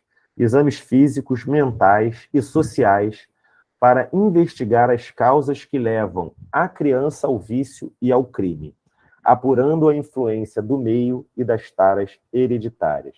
A gente pode dizer que o laboratório, antes, a influência de todo o movimento higienista, traz como marca um processo que talvez nos interesse na psicologia, que é o chamado processo de psiquiatrização da pobreza e dos ditos menores, né? E o Laboratório de Biologia Infantil ele vai marcar sobre isso. Ao longo da história, então, o texto da Ilana vai trazer isso aí bem mastigadinho nesse sentido, né? A gente vai ter uma série de outras práticas, mas que um pouco mudam essa lógica institucionalizante das crianças e adolescentes pobres no Brasil. A gente vai ter, em 1941, o SAM, né, Serviço de Assistência ao Menor, né, mas também que foi apelidado, na sua época, lá quando decidiram fechar, como Sem Amor aos Menores, né, porque era tido como um lugar de os relatos, né, as denúncias eram efetuados castigos corporais e de violência sexual. E, em 1964, com a ditadura empresarial militar, a gente vai ter a fundação da Política Nacional de Bem-Estar de Menor, com as chamadas FUNABENs, Fundação Nacional de Bem-Estar do Menor, e as FEBENs, Fundação Estadual de Bem-Estar do Menor, mas que mantém muito essa preocupação da dita classe perigosa. Agora, dita classe perigosa, associada a um termo comum da ditadura militar, que é a chamada inimigos do Estado, né? Ou seja, essa parcela da população também é considerada como parte das políticas de segurança nacional. Por isso que a FUNABEM, ela, entre outros motivos, ela passa a ser muito questionada posteriormente, porque ela é vista como uma política e uma fundação, né, a Política Nacional e a FUNABEM, distribuída nas FEBENs, né, a FEBEM era estadual, que marca esse processo de controle sobre a população. Para quem tiver, né, para quem conhece aí, a FAETEC de Quintino foi uma das principais, talvez, da FUNABEM que a gente tem, e a gente sabe que a lógica da FUNABEM era aquilo que o Goffman vai chamar de uma instituição total.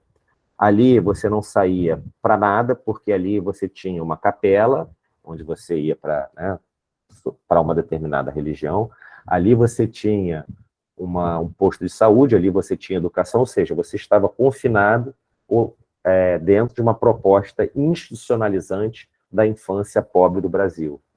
Só a título aí de curiosidade, para quem tiver interesse, tem um filme chamado... vários filmes, né, que vão retratar isso, mas tem um chamado Contador de História, que é a história de um adolescente que,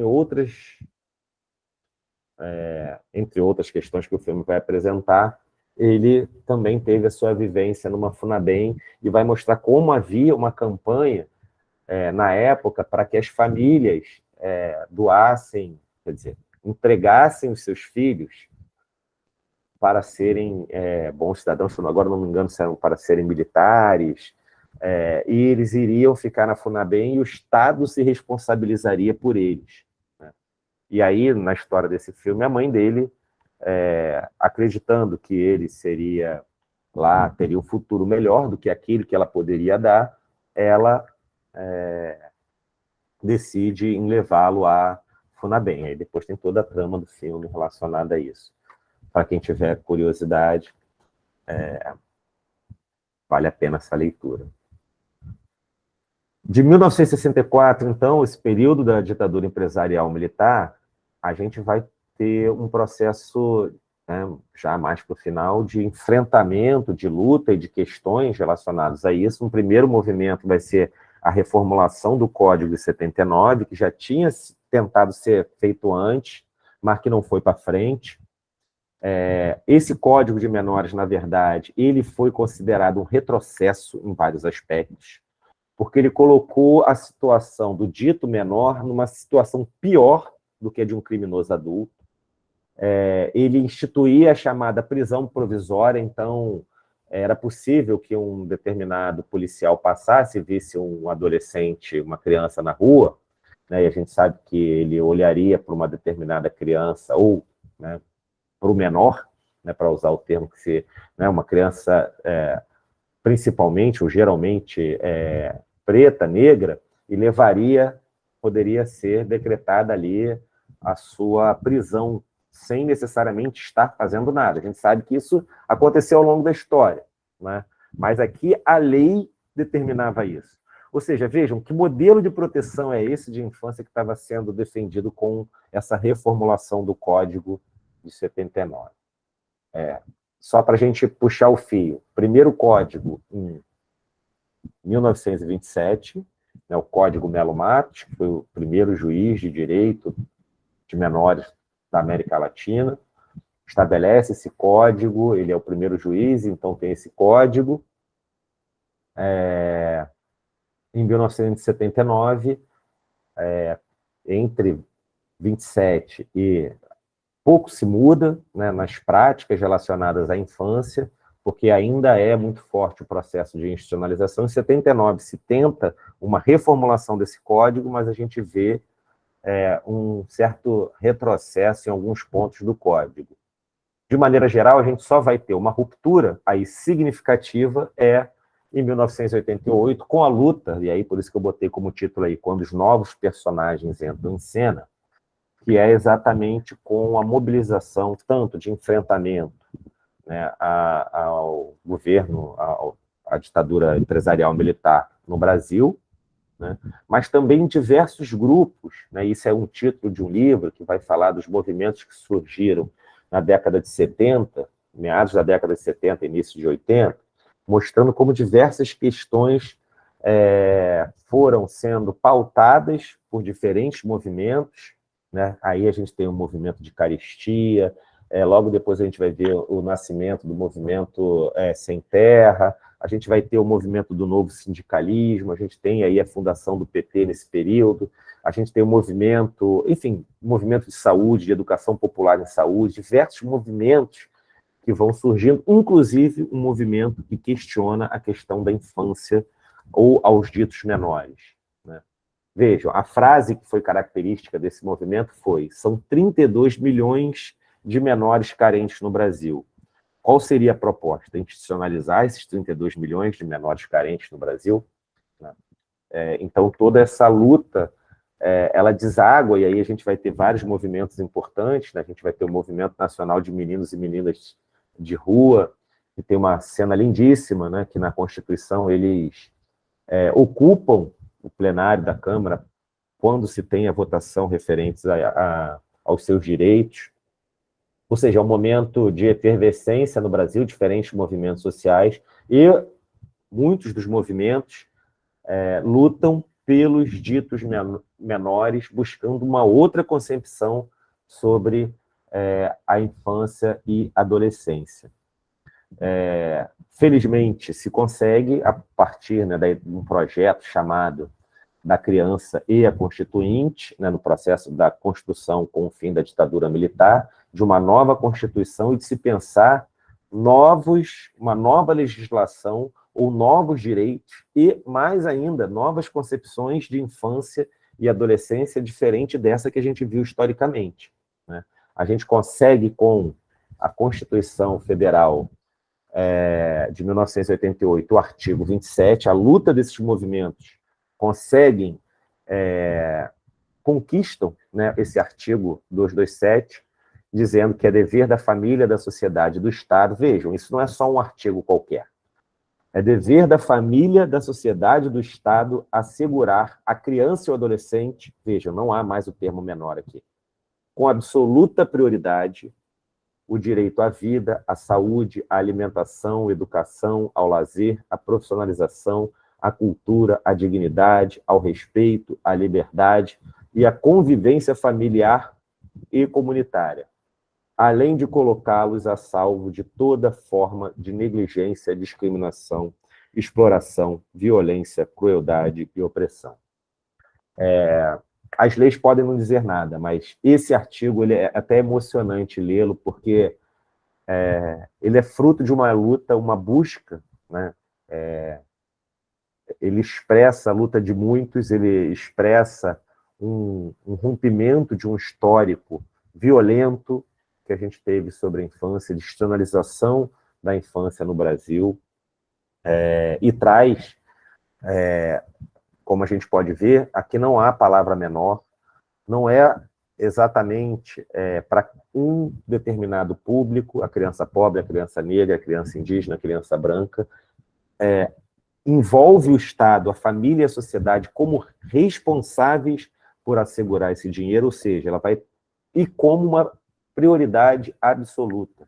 Ou seja, é uma outra concepção que esse artigo vai trazer e que vai ser desenvolvido mais especificamente no Estatuto da Criança e do Adolescente, que é a Lei 8.069, de 1990, uma outra grande conquista, considerada uma das leis mais avançadas no mundo, no que tange desde a sua concepção de sujeitos de direitos até os artigos que vão prever a proteção, a rede de atendimento de uma criança e adolescente. Essa lei é referência mundial, né? Foi uma das primeiras, desde a Convenção dos Direitos da Criança, né, de 1989, em consonância com todo o movimento internacional, e traz uma série de questões que eu não sei se a gente entra hoje pelo horário, se a gente marca um outro dia, mas o mais importante rompe com a ideia de uma situação irregular. Ou seja, agora, o Código de Menores, ele pensava naquela criança e adolescente chamada em situação irregular. Geralmente, né, e muito marcado pela pobreza. Aqui a gente tem um rompimento com uma outra concepção de sujeito, que é universal. A lei é pensada para toda criança e adolescente. Vai criar uma série de outros mecanismos, né, como o Conselho dos Direitos, que a gente pode ver depois mais, os conselhos tutelares, dois órgãos, assim, talvez, na minha concepção, os mais importantes que o Estatuto cria. Ele vai reformular o Estatuto da Criança e Adolescente, o papel de diversos órgãos, pensando a condição da criança e adolescente, mas vai criar, entre outros, dois órgãos que eu considero importantíssimos para a gente,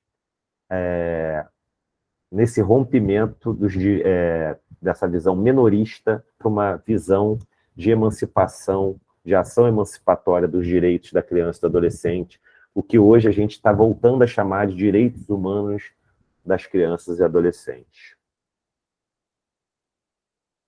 E aí, depois eu posso compartilhar isso com vocês também, o que eu chamaria a atenção entre diversos artigos do Estatuto da Criança e do Direito. Eu vou passar bem rápido, tá? A concepção de sujeito de direitos, né?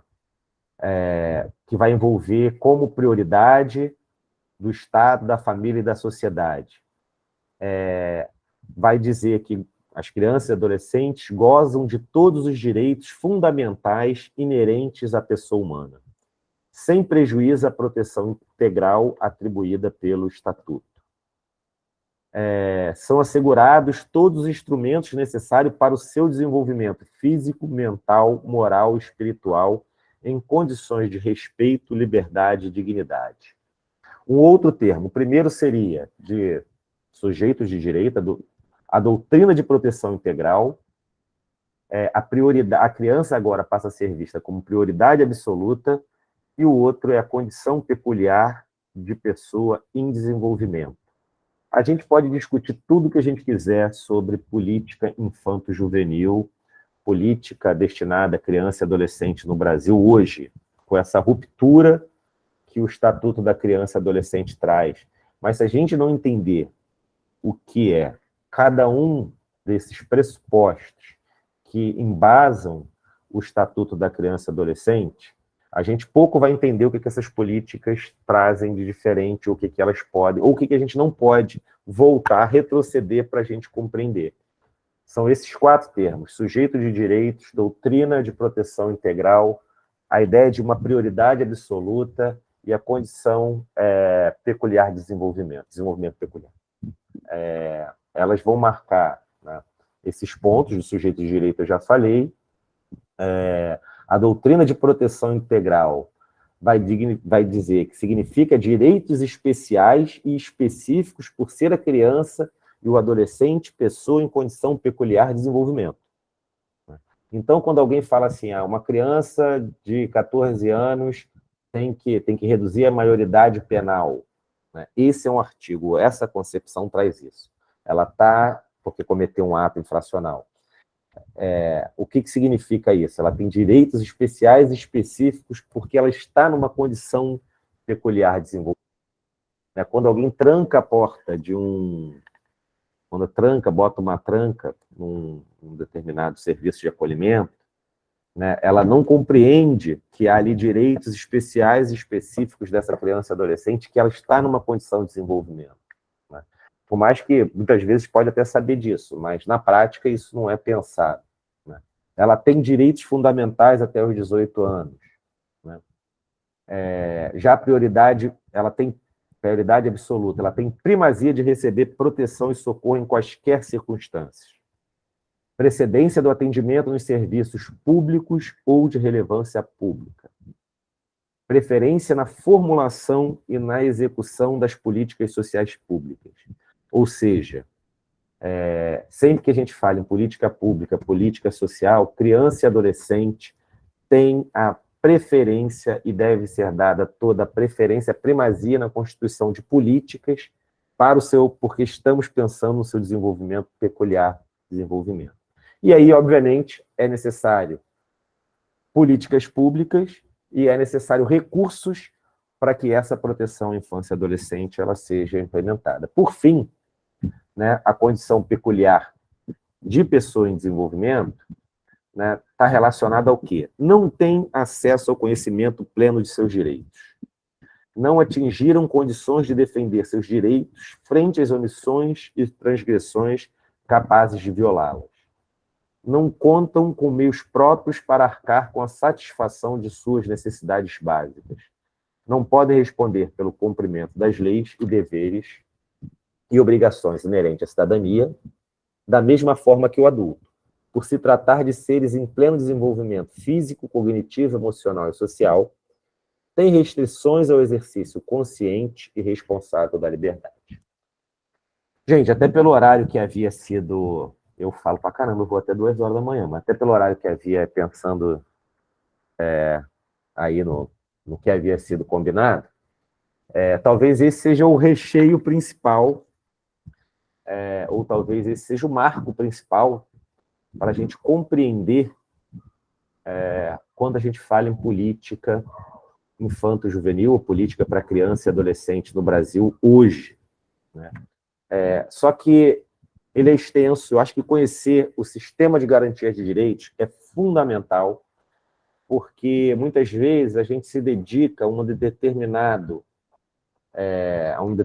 campo de atuação específico e a gente perde a noção da totalidade que essa rede, porque na verdade a gente está falando de uma política, né, em rede, mas que não é só de atendimento, ela está ligada ao judiciário, ao Ministério Público, está ligada ao Conselho Tutelar, está ligado aos CRAs e CREAs, está ligada à saúde, está ligada à educação, ou seja, o sistema de garantias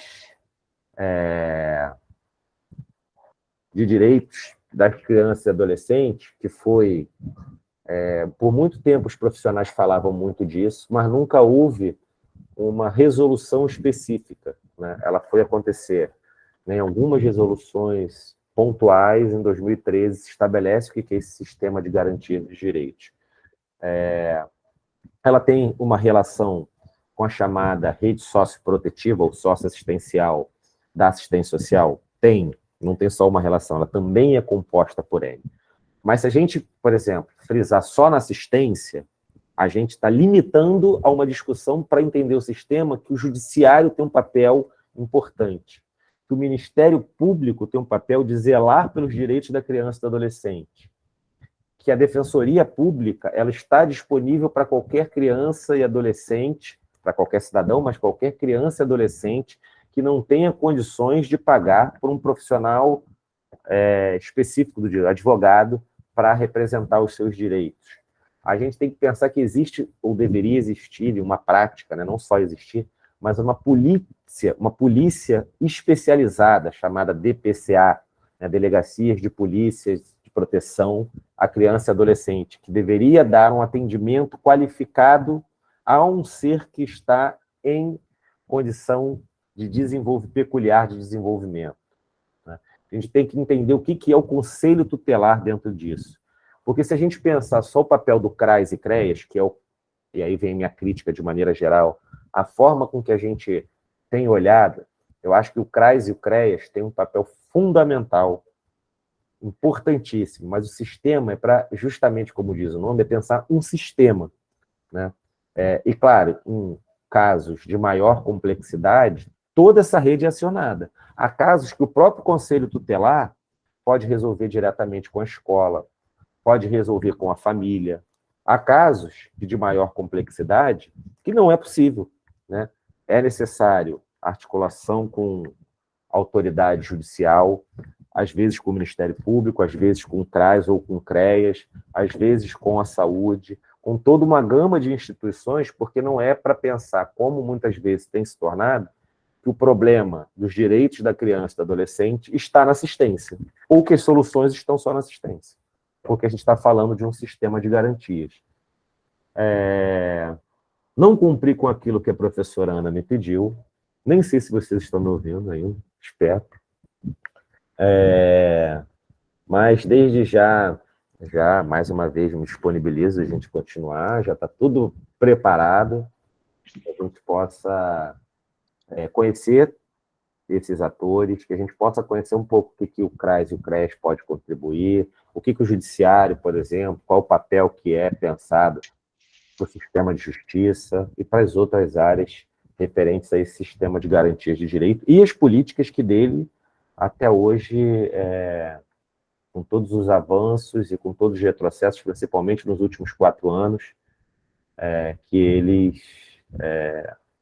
mas é um ganho. Ao longo da história, a gente pode ver que a ideia de um sistema de garantias de direito que está relacionado diretamente a políticas e modelos de proteção à infância, com suas especificidades em cada área, precisam ser fortalecidas com todos os desmontes que a gente atravessa. Bem, vou interromper aqui. Muito bom, Marcelo. Muito bom mesmo. Um monte de questões surgiram aí. Queria saber do grupo se vocês têm perguntas, né? Alguma questão específica que ficou da apresentação do Marcelo. Eu vou fazer, então, uma pergunta enquanto eles pensam, Marcelo. Bom, muitas questões foram suscitadas aqui, né? Mas por conta do tempo eu vou te fazer uma que tem a ver com a questão do ECA, né? Para você, na sua análise, um pouco mais de 30 anos aí, né? De nascimento do ECA, de funcionamento, o que seria para você, o que você considera como os grandes avanços dessa política, né? No Brasil e da tentativa de execução dela? E quais seriam os retrocessos também que a gente encontra aí pós um pouco mais de 30 anos, né, dessa política em vigência no Brasil? Uau! É uma pergunta muito boa e muito complexa, né? Eu acho que, inclusive, isso é um tema só de uma palestra. Para a gente, todo mundo pensar, né, aí, a partir de todo esse apanhado histórico. Assim, eu acho que no campo normativo, né, das leis, das políticas públicas, tivemos vários avanços. Né? Ainda que esses movimentos sempre sofrem, né, grupos em disputa com determinadas visões. Às vezes, aquilo que foi pensado como grandes avanços, e são grandes avanços, às vezes apresentam, ao mesmo tempo, grandes desafios, né? Um deles é o Conselho Tutelar, né? O Conselho Tutelar é um órgão sui generis, é uma, diria, quase que uma revolução, porque ele vem justamente para evitar com que a gente, ao menos diminua, né, a ideia de judicializar toda a questão da infância e da adolescência, porque tudo ia para o juiz, né? E o Conselho Tutelar tem essa concepção de que muitas das questões não precisam entrar na esfera jurídica, né? A gente sabe que aí há os desafios todos do Conselho Tutelar, formação dos conselheiros, interesses de determinados grupos nos conselhos tutelares, cada vez mais presentes, né? Estrutura, questão salarial, estrutura dos conselhos, salário, mas é um grande avanço. O outro é os conselhos de direitos. Eu acho que a possibilidade da gente buscar intervir tanto na avaliação de política, de controlar as políticas públicas, como da gente poder propor políticas, né, e destinar recursos, é um grande avanço. Acho que a gente pode, né, ainda que seja um grande, às vezes, desafio, mas eu acho que a gente, muitas vezes, poder contar com o Ministério Público para determinadas ações tô dizendo assim, né, em momentos pontuais. Às vezes a gente tem muito embate com o Ministério Público, e, claro, muitas vezes isso depende, né, de um promotor que entrou, que é mais sensível, que tem uma formação mais específica e que é envolvido com a causa, mas também é um órgão muito importante, né? Agora, a ideia de se criar uma rede de atendimento, talvez assim, algumas questões são importantes para mim, eu acho que o Estatuto nasce muito contrário também a uma história de rompimento dos vínculos familiares e comunitários, né, por causa dessa história de institucionalização. E ainda que isso seja muito presente na nossa história, você trabalha, né, muito tempo com isso, trabalha muito bem com isso, com outras pessoas, né, seu grupo de maneira geral, a gente também não pode, ainda que eu lembro uma vez que a gente estava discutindo, foi até um outro tema, mas no Levica, e acho que foi a Grazi, ou foi outra pessoa que falou assim, cara, as coisas andam muito devagar, eu queria que as coisas... Mas assim, se a gente for pensar do ponto de vista histórico, o que caminhou nessa relação dos serviços de acolhimento para o que era, né, mudou muito, né? E isso a gente precisa valorizar, ainda que a gente fale assim, ó, tem muita coisa errada ainda, muita coisa que tinha que ser diferente, muita coisa que não é cumprida, mas a gente tem avanços. E eu acho que o maior desafio enquanto a gente... Tem vários, né? Mas é mais fácil até a gente pensar no que é problemático. Mas enquanto a gente ainda viver num país com uma brutal desigualdade social, um país marcadamente racista, porque a gente vê ainda, né, que as crianças e adolescentes, majoritariamente que estão sendo institucionalizadas, né, que estão, né, em acolhimento institucional, ainda, né, estou falando assim de maneira mais empírica, né, porque eu não estou com nenhum dado aqui, mas são crianças e adolescentes negras. O próprio dado do Ministério Público Estadual mostrava isso. Eu vi isso aí numa banca que eu participei com você. Ou seja, a gente ainda tem, né, essas marcas históricas colonialistas muito fortes e que... E aí eu venho a concordar, porque eu acho que foi a Grazi que falou, assim, às vezes a sensação é que a gente anda muito devagar, né? A gente precisa que as coisas andem mais depressa, porque não é só o nosso desejo, é a vida de outras pessoas que continuam, né? Essa semana a Unicef, né, mostrou quanto se aumentou nos últimos anos a insegurança, foi hoje, se eu não me engano, né, insegurança alimentar de crianças e adolescentes, o quanto crianças e adolescentes no Brasil precisaram ir trabalhar mais nesse período agora dos últimos anos. Então, enquanto a gente não pensar um real, concreto enfrentamento às políticas de desigualdade social nesse país, a gente vai sofrer muito. Verdade, sim. Gente, vocês têm alguma questão? Vocês pensaram? Ana, eu não tenho uma questão, eu tenho só uma coisa que eu percebi, conforme o professor Marcelo estava falando, que ele está falando sobre a lei do ventre livre, né? E ele falou que na época as mães falavam que as mães estavam tendo filho para poder pegar aquele benefício que o governo estava dando.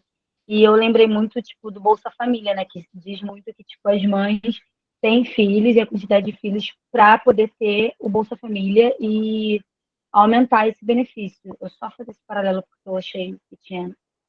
Parecia, né? Tinha parecido, tipo, se repetindo. Caraca.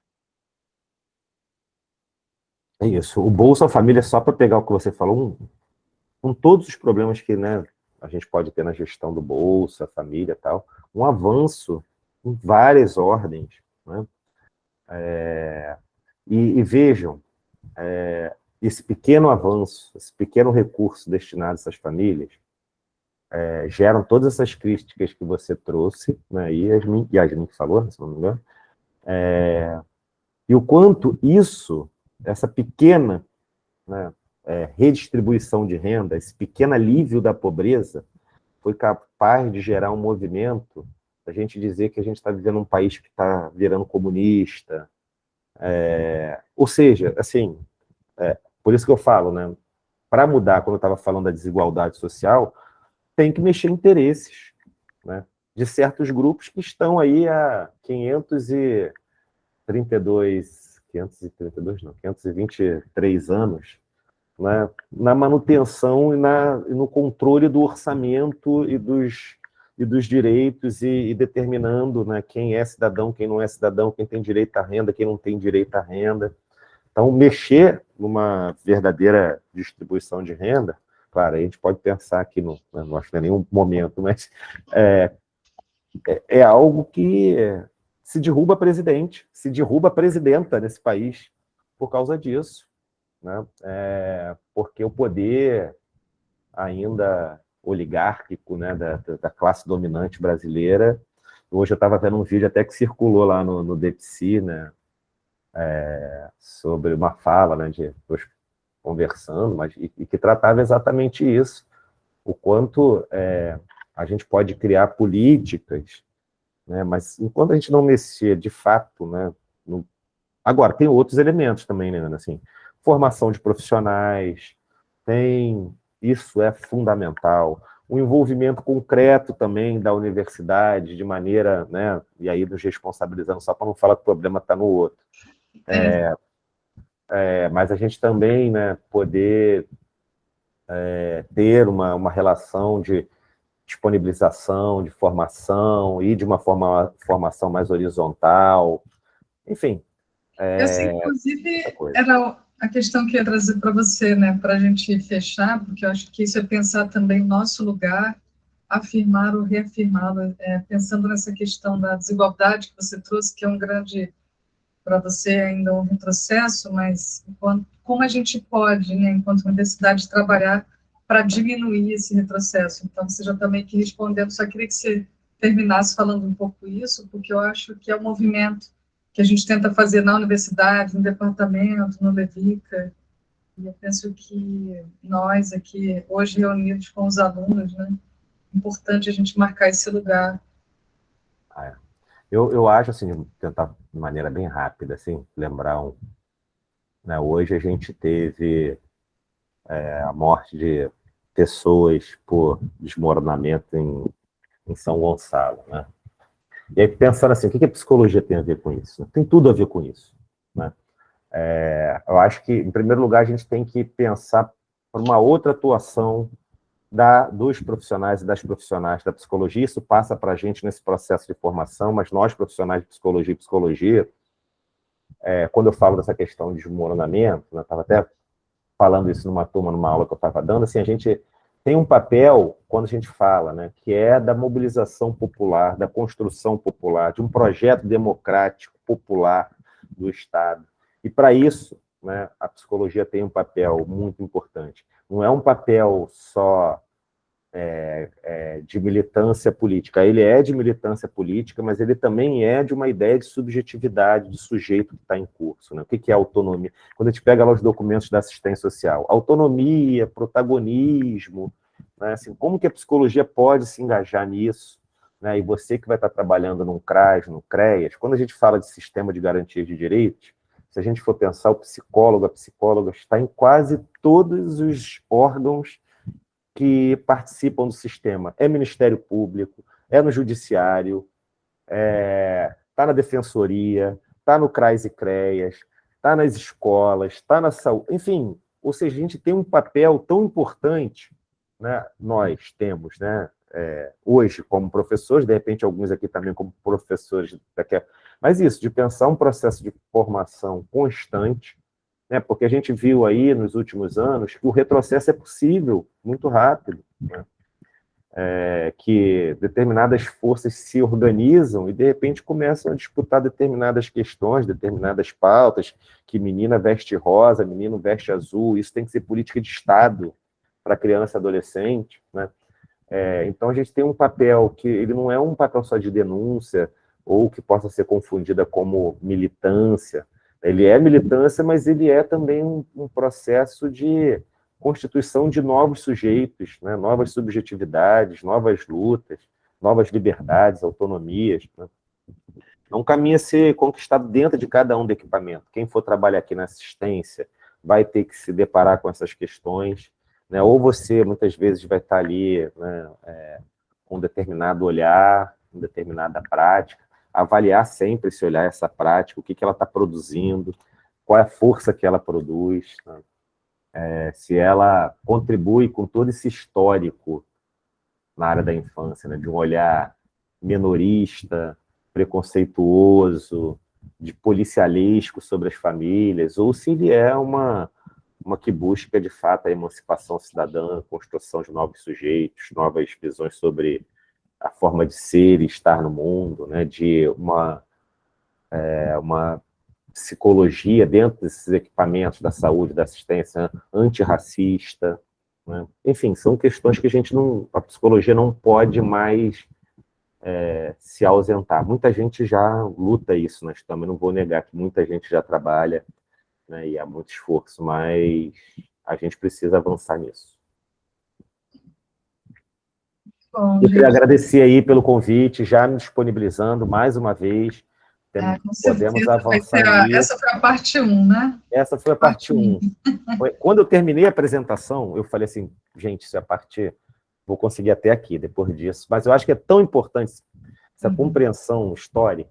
Sim. E aí só queria agradecer até por me fazer revisitar isso tudo.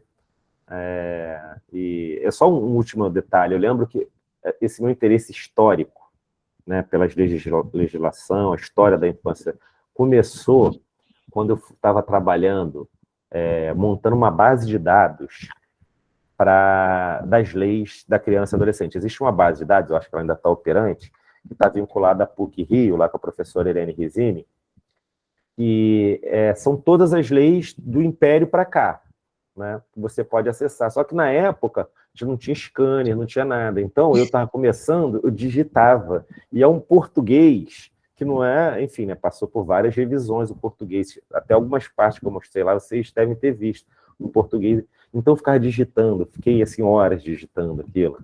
Sabe? E aquilo que, para mim, por um lado, foi muito pesado, que eu falava assim, gente, não aguento mais.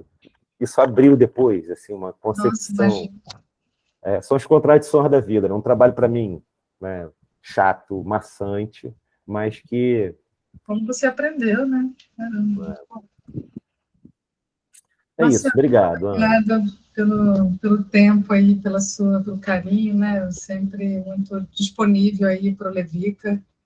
Foi bom demais, a gente vai usar a gravação depois para estudar, né, alguns pontos da sua fala e vamos marcar a parte 2, com certeza. A galera está te agradecendo aí pelo chat. Valeu, gente. Desculpa o atraso aí no início, as confusões. Obrigada, gente. Beijo. Boa noite, gente. Aí durante a semana. Obrigada, professor. Tchau, Ana. Bom descanso. Valeu, Yasmin. Tchau, Ana. Tchau, valeu.